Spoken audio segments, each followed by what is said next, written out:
Hi, my name is Dennis Gregory. I'm with the New Baden Library. I'm the director. And historically, our city and the library board have not gotten along very well. The city has tried several times to control certain parts of our finances. In April of 2011, I received several calls and emails. The first was from the ILA. They wanted to know if I had heard of a person.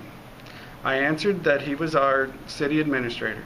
The second was, what did I know about House Bill 09700 HB 2823 HAM 002, put forward by Representative Dwight Kay in the state legislature.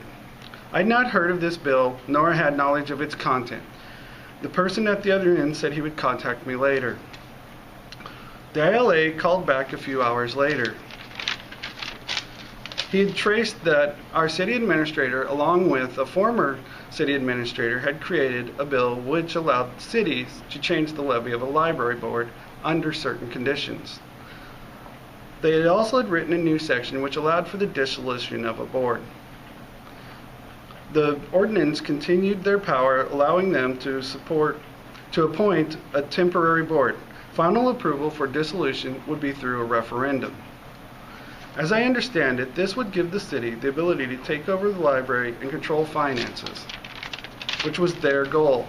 The ILA and I contacted the state and regional offices through calls and emails. Without their support, the bill would have gone through. This could have been disastrous for many libraries throughout the state as they faced cities who used it to control the library board and their finances. Hi, I'm Kolkmeier, the ILA Legislative Consultant, doing work on behalf of libraries down in Springfield.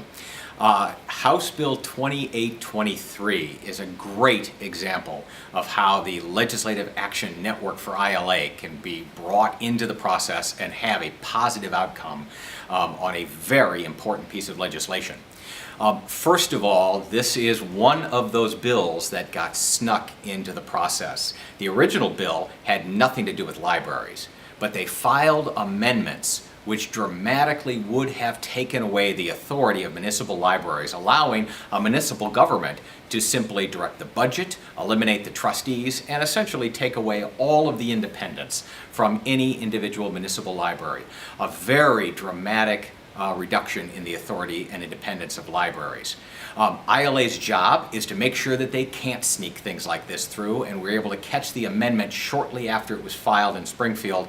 What we learned was that this issue, which was dramatically attacking libraries, actually came from a local dispute in the village of New Baden.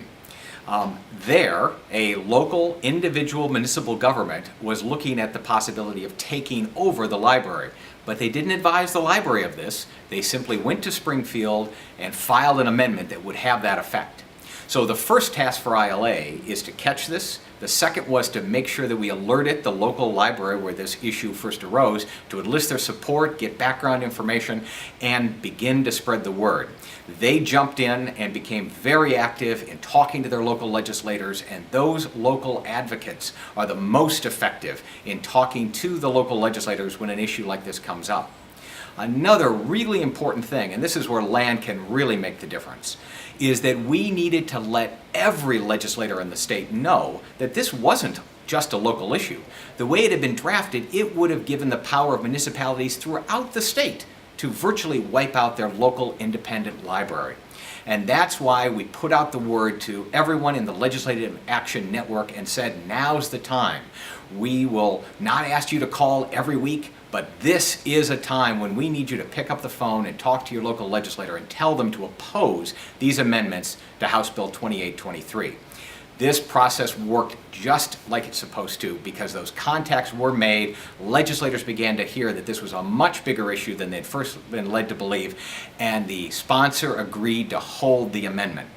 We had at the beginning of this process really 15 minutes to an hour before this issue could have been heard in a substantive committee. So time is of the essence, both in terms of finding that something's going on in Springfield and then asking our advocates, like those in the Legislative Action Network, to quickly reach out and contact their legislators. This sort of comprehensive statewide approach where we distribute information and get the advocates involved, is the most effective thing we can do to affect the outcome in Springfield. The goal of the Legislative Action Network is to have a local library professional in every single legislative district. And we've made great progress on this in that we have about half of the libraries represented. We need more help though. And our goal is to have a library sign up for the Legislative Action Network in every single legislative district. By signing up for the Legislative Action Network, you'll be adding your voice to those throughout the state, and in that way we can effectively advocate on behalf of libraries.